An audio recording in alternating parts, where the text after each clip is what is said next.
so good.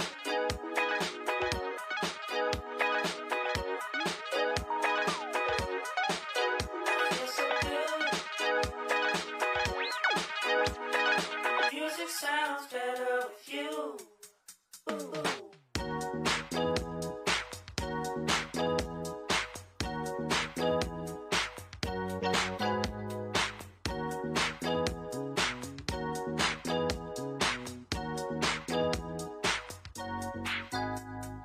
Ooh, baby, I feel like music sounds better with you. And love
You're so much better at everything. Nice and clover in my chair, there's no compare. I adore you. Ooh, I adore you. I came first, but you're ahead beyond your years. People try to find this thing you've always been. I adore you. Ooh, I adore you. When you play your answers, you walk through life just like a dancer. If I had my way, every day would be a parade. When you pray your answers, you walk through life just like a dancer. If I had my way, every day would be a parade. Ooh, I adore you. Ooh, I adore you. And I pray you never lose your star.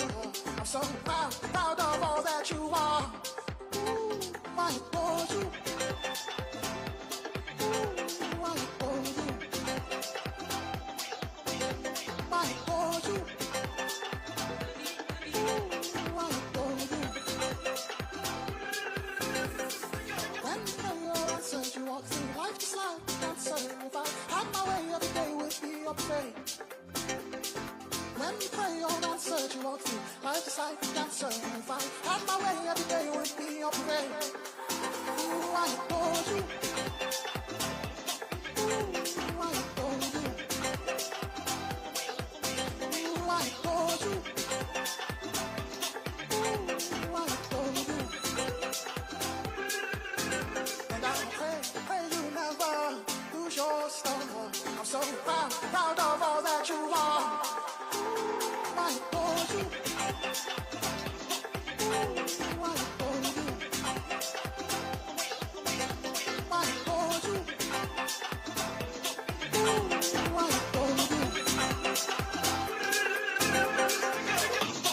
I will not stop, cause I'm moving. I will not stop, cause I'm moving. I will not stop, cause I'm all the way alive with so much juice. So moving. I will not stop, cause I'm moving. I will not stop, cause I'm moving. I will not stop, cause I'm I adore you.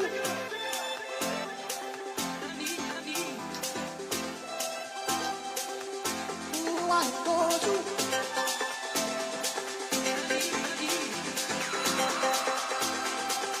Ooh, I adore you. Ooh, I adore you.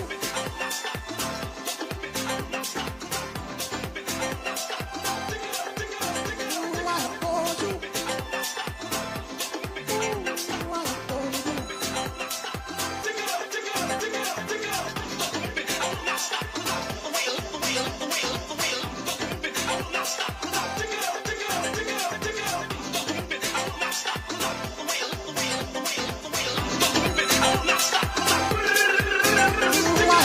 you.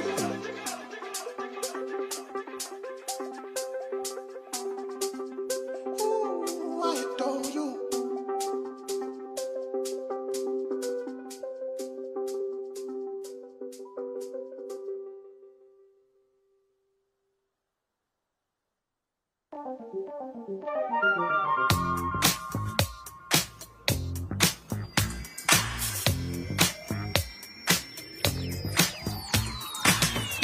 Don't need a reason.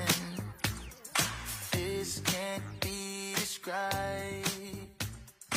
You won't need a ticket to take this ride.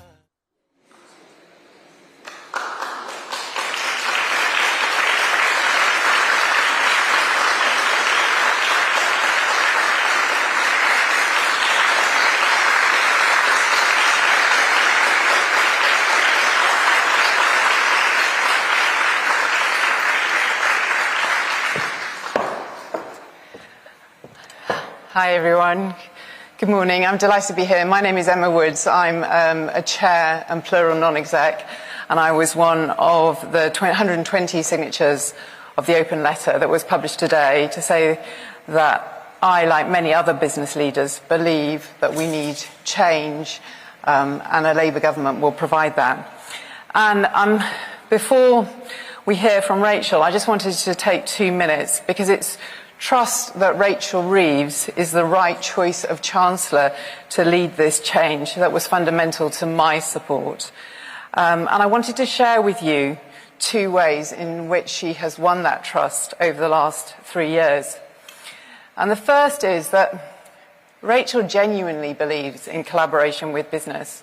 I've seen it firsthand. So we met back in May 2021, just after she was appointed as Shadow Chancellor. At the time, I was the CEO of Wagamama, and Rachel wanted to understand the challenges for the hospitality industry as they came out of the pandemic. And she also wanted to discuss, how we might together think about high street regeneration. And when I think back to that conversation 3 years ago, what I remember was just how curious she was about understanding what was getting in the way of growth. And I left feeling really lifted. But it's not just me. For the last 3 years, Rachel, Keir, Jonathan, Darren, and the whole business team have been having exactly this type of what I would describe as collaborative conversation with business leaders of all sizes across the political divide, amassing a bank of fantastic ideas and business goodwill. So that's the first reason that I will be supporting Rachel. The second is I admire her pro-growth approach. And it sounds simple, but if you've ever tried to hire for a great finance leader, what you'll find is it's very difficult to find somebody who has superb control discipline over your current business, but also the judgment and drive of when to invest and what to invest in for the future. And in my experience, it's only world-class financial leaders that have the ability to hold both these concepts, and Rachel is one of these people. I am particularly delighted, because I support lots of smaller startup businesses, that she is placing so much emphasis on startups and entrepreneurships. So collaborative, yes. Highly capable, yes. But the icing on the cake for me as a senior female leader and the mother also of 3 young adult daughters who look for role models is that in Rachel we all hope we will have our first female Chancellor of the Exchequer. Please welcome Rachel Reeves.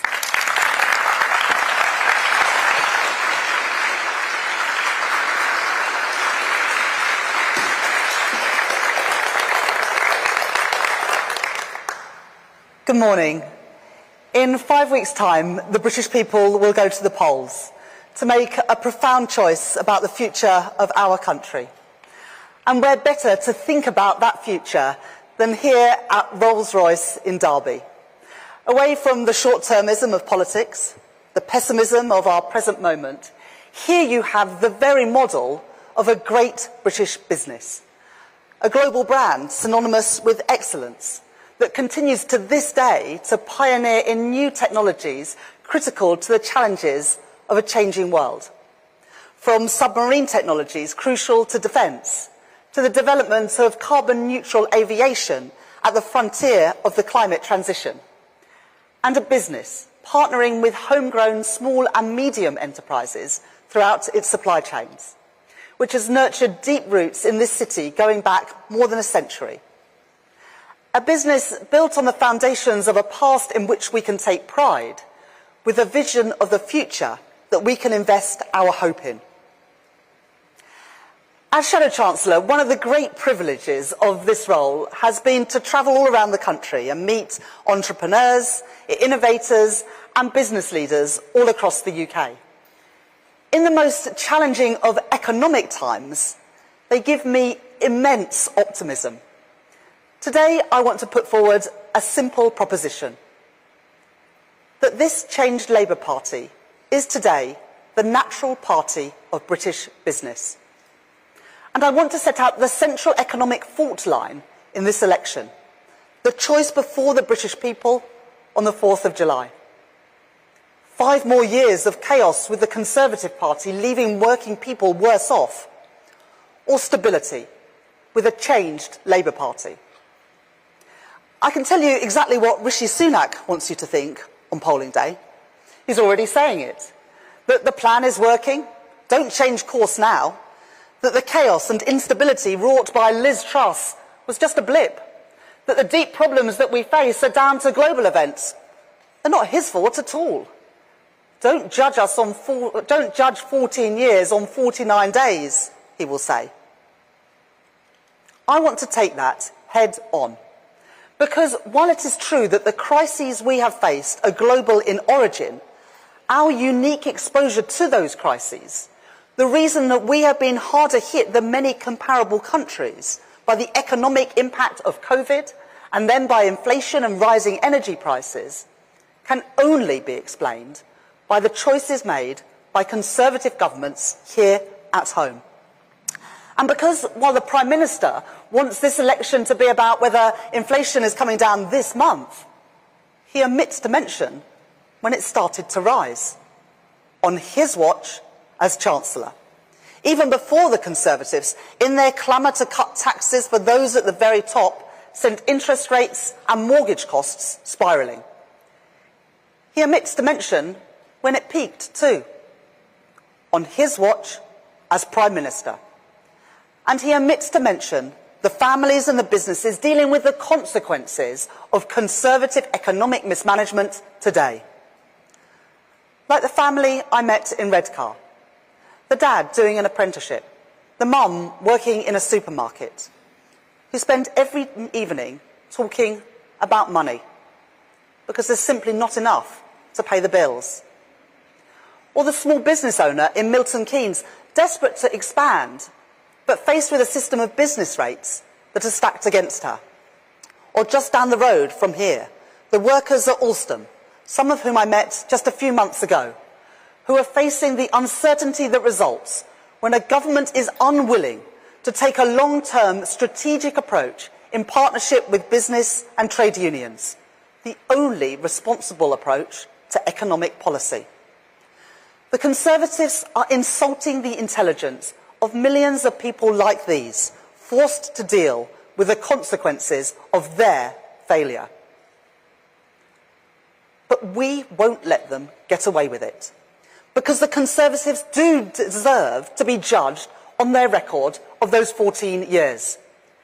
The general election in 5 weeks' time is a chance for the British people to pass judgment on 14 years of economic chaos and decline under the Conservative Party. 14 years that have seen taxes reach a 70-year high. National debt more than double. And the typical homeowner remortgaging this year paying £240 more a month after the disastrous mini-budget. Wages flat. Public services on their knees.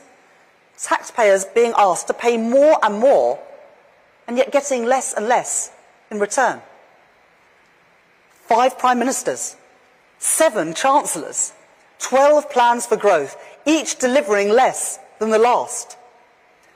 To put it in perspective, if our economy had have grown at the average rate of OECD countries these last 14 years, our economy today would be £150 billion larger, worth £5,000 for every household, and providing £55 billion more investment for our public services.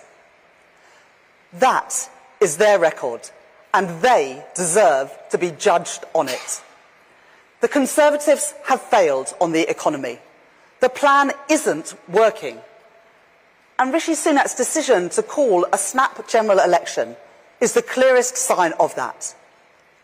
If he doesn't believe that his plan is working, why should you? And no matter how much they tell us that Liz Truss was nothing to do with them, their every action speaks otherwise. They haven't learnt their lessons. They're singing from the same songbook. With the Prime Minister's priorities dissolving into thin air, what is his last desperate throw of the dice?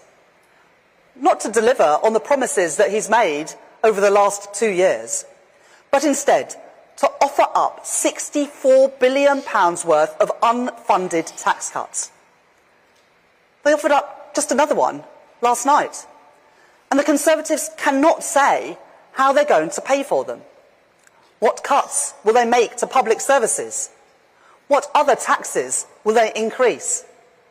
Or will they fund it through yet more government borrowing? And why should anyone believe them after, and I'll say it again, the tax burden has reached a 70-year high under the Conservatives?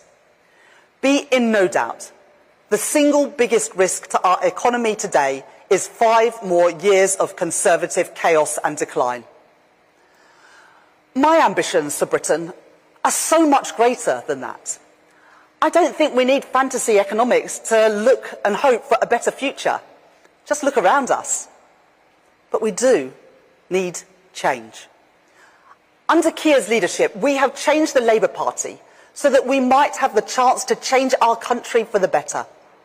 To offer a government that is pro-worker and pro-business, in the knowledge that each depends upon the success of the other. A party that understands business, that works with business. I'm not one of those politicians that thinks that the private sector is a dirty word or a necessary evil. I worked in the private sector. Before entering politics, I worked in financial services in West Yorkshire. I know what a successful business can do for places like those.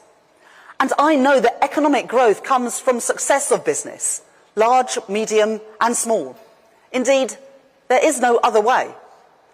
I'm not talking about the old trickle-down free market dogma of the past, but instead a new spirit of partnership between government and business. An approach fit for a more uncertain world. I know that there is no policy that I can announce, no plan that can be drawn up in Whitehall that cannot be improved through engagement with business.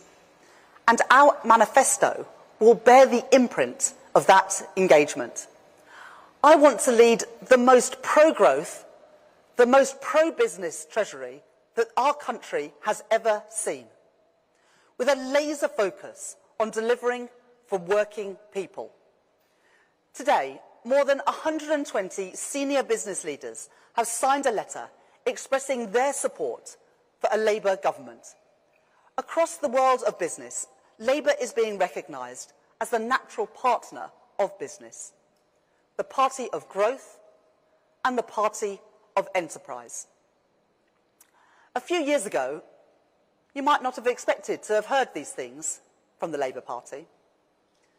Think how far we have come under Keir's leadership in 4 short years.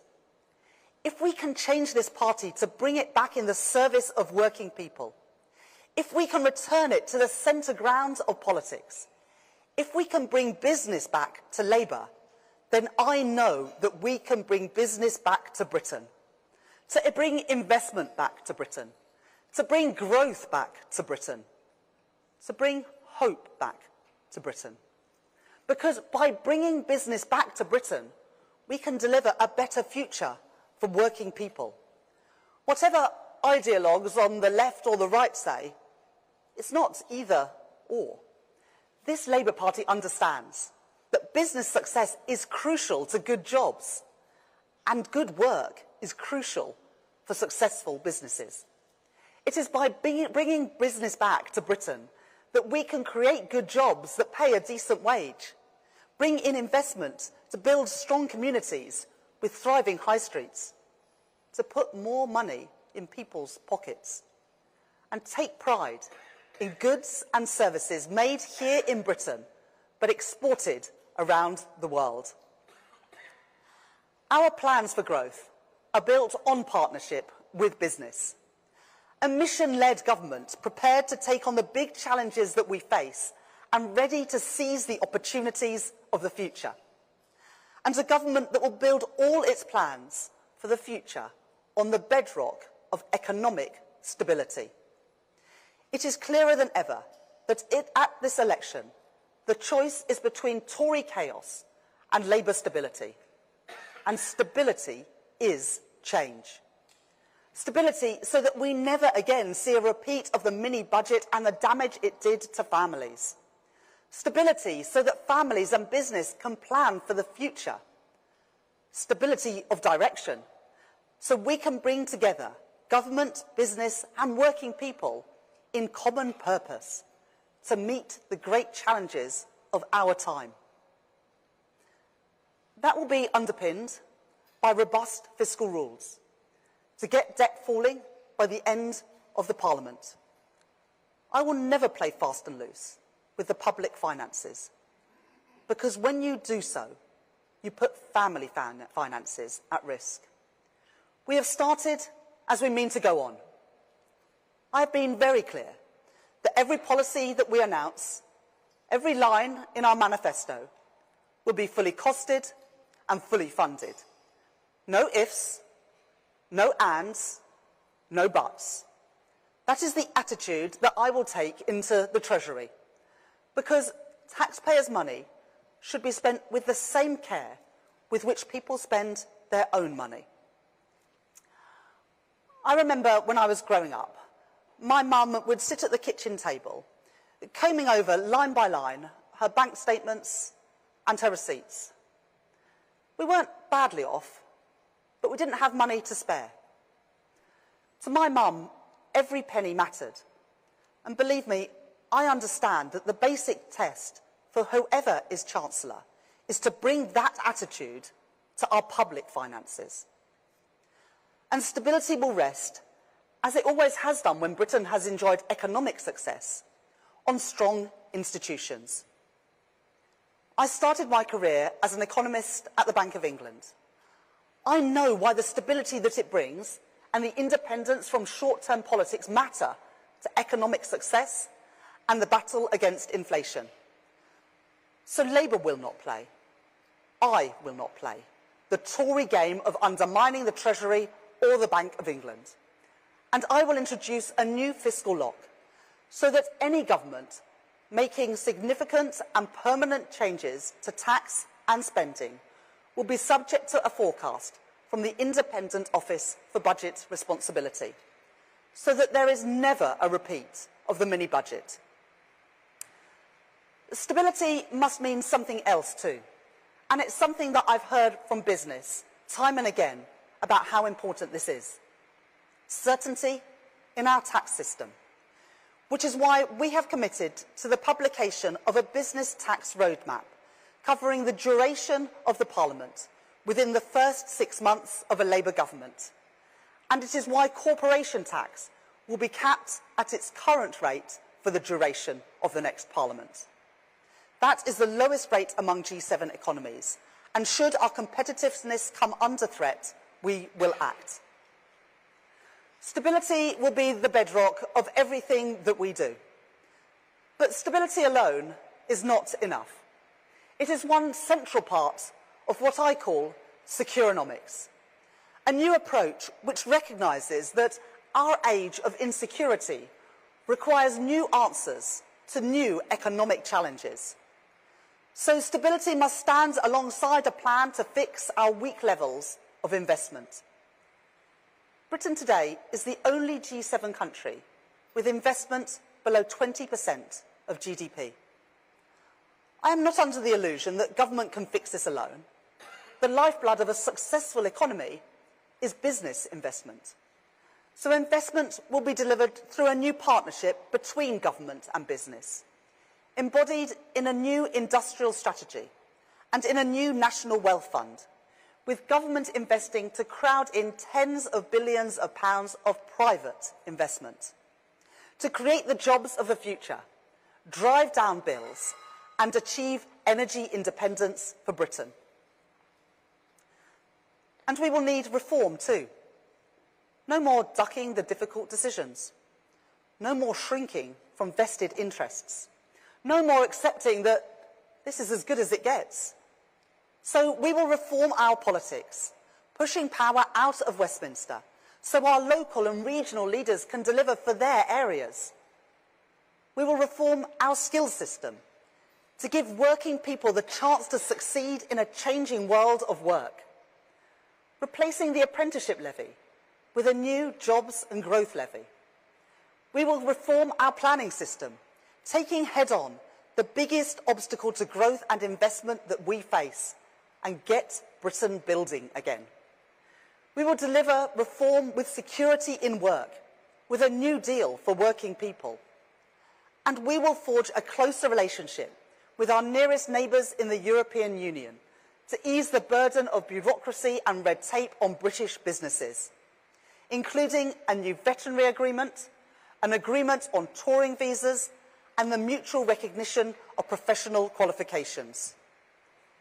Stability, investment, reform. You are going to hear those three words a lot from me because they are the ingredients of a genuine plan for the future, an alternative to manage decline.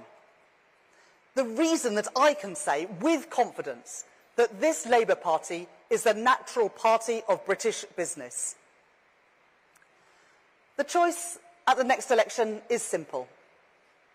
5 more years of the vicious cycle of chaos and decline which the Conservatives have set in motion, or a changed Labour Party, putting stability first, in the service of working people.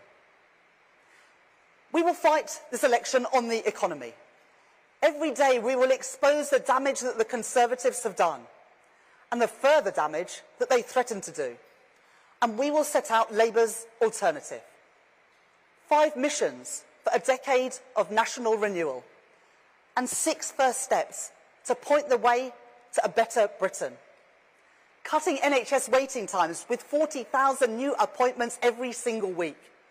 Launching a new border security command to smash the criminal gangs and to strengthen our borders.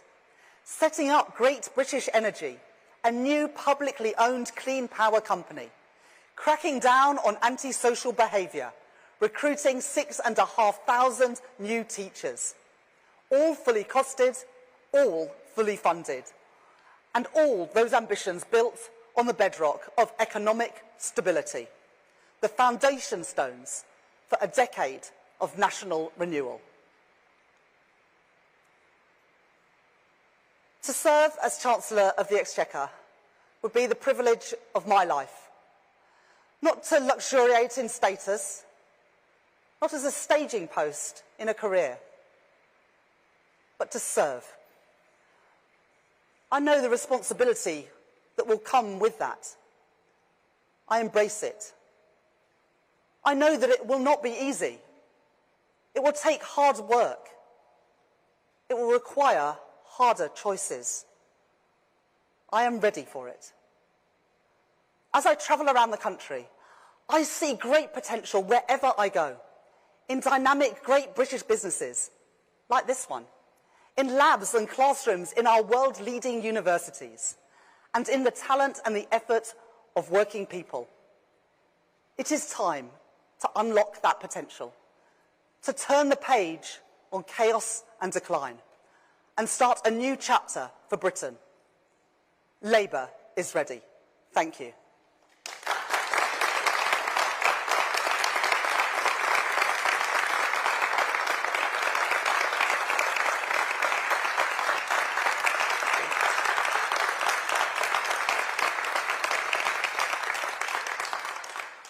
Thank you very much. I'm going to take a few questions from the media now.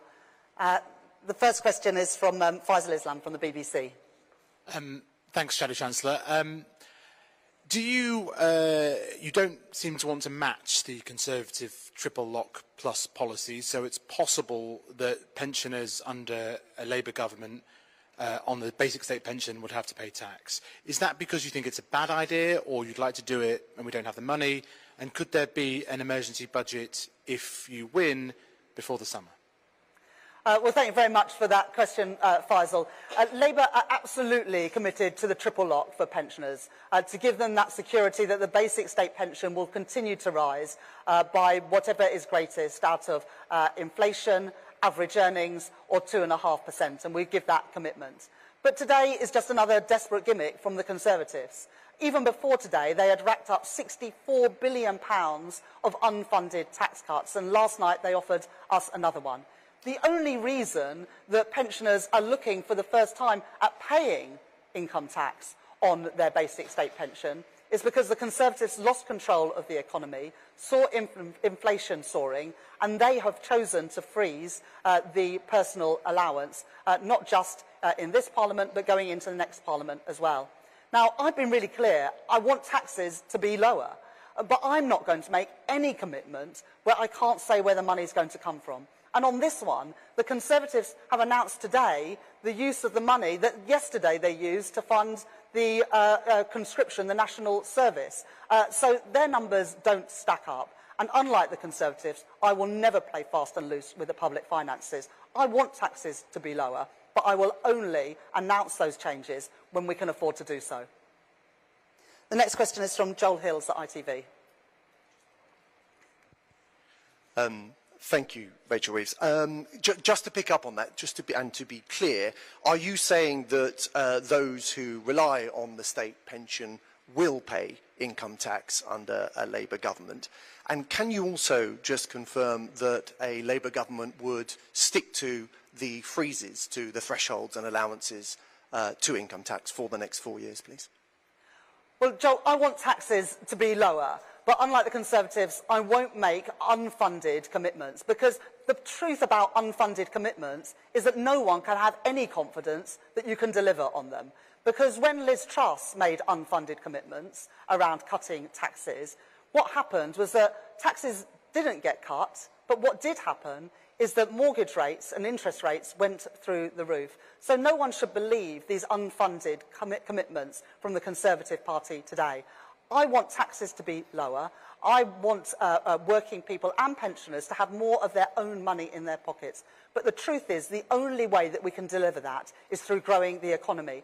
And that's why the policies that I've set out today, the vision that I've set out today, is all about growing our economy so that we can afford to sustainably cut taxes, including for pensioners, and have the money to invest in our crucial frontline public services.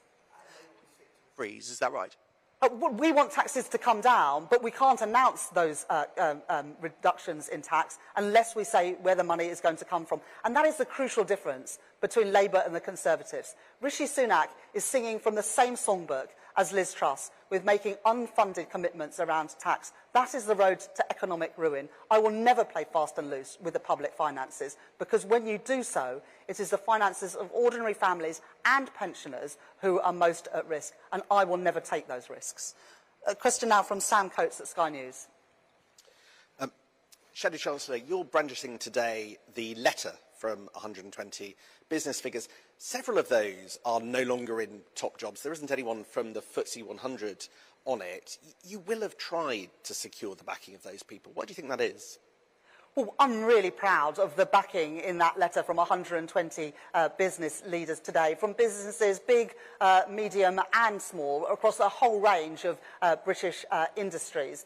And to have some people sign that letter, including Malcolm Walker from Iceland, who in 2015 endorsed the Conservative Party. So we're really proud to have that backing from a whole range of UK business leaders across a whole range of sectors. The next question is from Helia at Channel 4. Morning, Shadow Chancellor.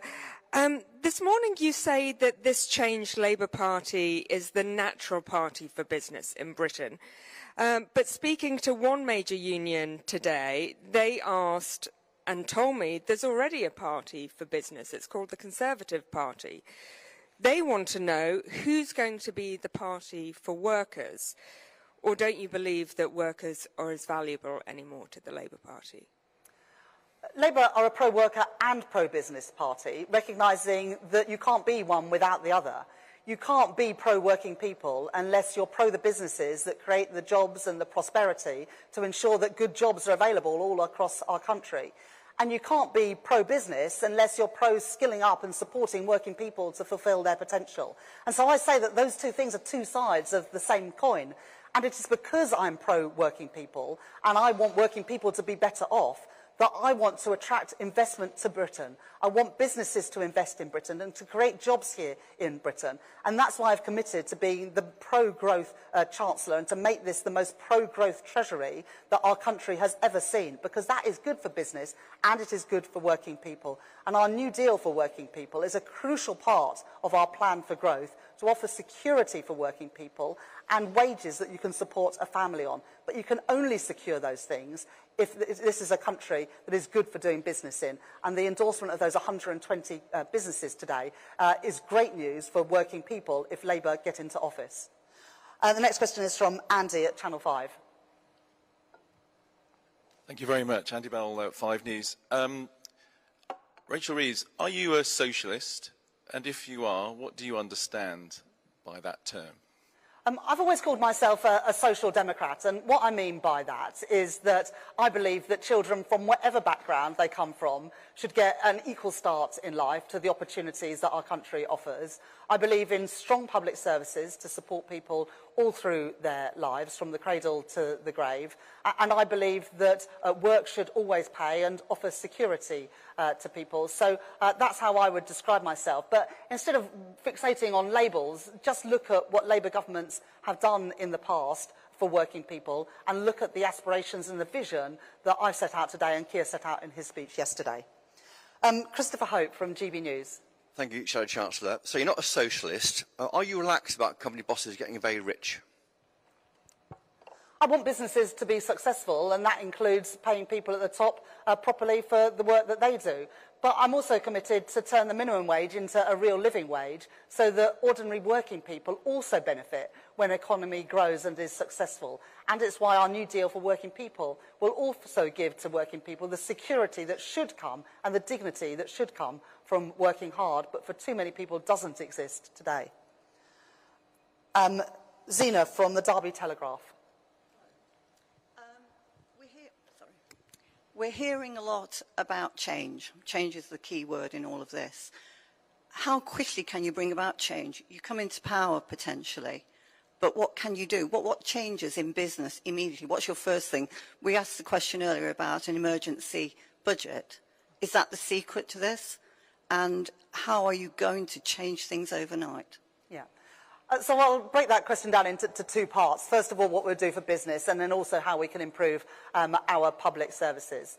We've committed to a reform of the planning system to get Britain building again. So updating the national policy frameworks and the list of nationally significant infrastructure projects so we can get Britain building again. Both housing, but also the crucial energy, digital infrastructure that we need to make our country a success. We've also committed to that reform of the apprenticeship levy to turn it into a growth and skills levy so that businesses can have that confidence to invest in their workforce.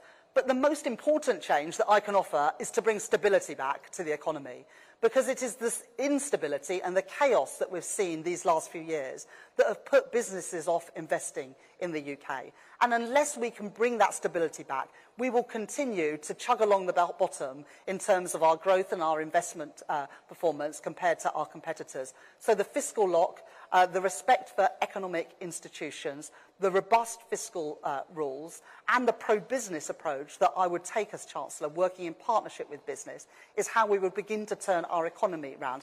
I'm under no illusions about the scale of the challenge after the last 14 years, but I know that our country, our great businesses, and our working people have immense potential. We just need to unlock it.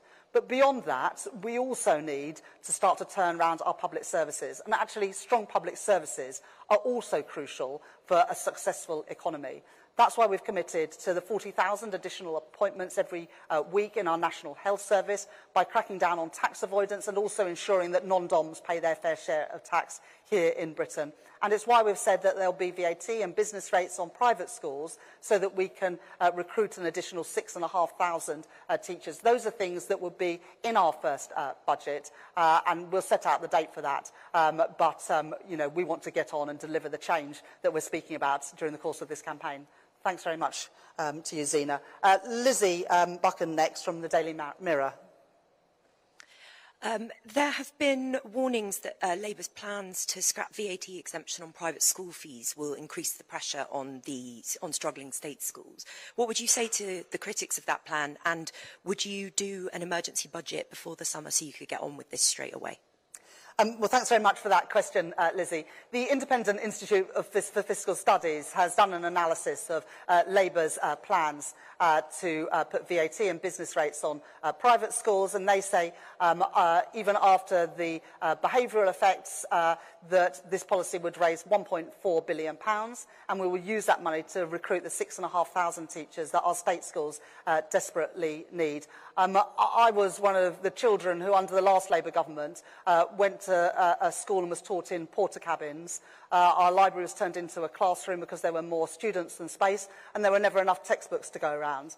And so when this government says, and when Gillian Keegan says that children are happy to be taught in porta cabins, I tell Gillian Keegan that we weren't happy in the 80s and 90s, last time the Conservatives were in government, and we're not happy today for our children to be taught in porta cabins. I'm ambitious for all of our children, including the 93% who are in our state schools, and that's why this policy is so important, to give every child a decent start in life. And we'll start our first step on that by recruiting the 6,500 teachers to ensure that our children are being taught by qualified teachers in the classroom. That's a really important first step for an incoming Labour government. The next question is from Kumail Jeffer from the Daily Mail. You've already said you won't make unfunded commitments on tax, but what is the first tax cut you would make for workers in particular if you do achieve economic stability in government? I would like working people to be paying less income tax and national insurance, but unlike the Conservatives, I'm not going to make any unfunded commitments, because the road to ruin comes through unfunded commitments. I will never play fast and loose with the public finances, because the people that pay the price for that are ordinary families and pensioners who have been at the sharp end of the cost of living crisis these last few years. So when the Conservatives come along, putting more baubles on the Christmas tree, what you can see there is a repeat of the mistakes that Liz Truss made. It is dangerous, it is reckless, and it will result in higher taxes, higher mortgage costs, and once again putting pensions in peril in the same way that the Conservatives have done in the last few years. Jess Elgott, finally, from The Guardian. Hi there. Rachel, I don't think I've heard you say in answer to any of the questions about whether you are planning a fiscal event or a budget before the summer. It would be great to know whether you are. And I also wondered if you've ruled out rises to corporation tax, you've ruled out rises to national insurance, to income tax. Given the state of public services in this country, are you going to set out in more detail, aside from any of the kind of minor tampering with VAT on private schools, exactly how Labour intends to fund the overhaul of these public services? Well, thank you very much for your question, Jess. As you know, the OBR require 10 weeks' notice to provide an independent forecast ahead of a budget, and I've been really clear that I would not deliver a fiscal event without an OBR forecast. In terms of your question around taxes, there are no additional tax rises needed beyond the ones that I've set out. We would extend the windfall tax on the profits that energy companies are making and use that to endow a national wealth fund, to invest in the low-carbon energy industries of the future, to preserve jobs and create new jobs, as well as energy independence and lower energy bills. We would put the VAT and business rates on private schools to fund that investment of 6,500 additional teachers in our state schools. We would crack down on tax avoidance and ensure that non-DOMs pay their fair share of tax by including trusts in a way that the Conservatives haven't in their plans for non-DOM taxation, and we would use that money to fund free breakfast clubs in primary schools, as well as our commitments around 40,000 additional appointments in the NHS and the emergency dental appointments as well. And also we've committed to ensuring that taxes on private equity bonuses are taxed appropriately. Those are the sum of the tax changes that we will be bringing in, because that is what is needed to fund the pledges that we have made. Thank you very much for the questions, and thank you everybody for coming along today.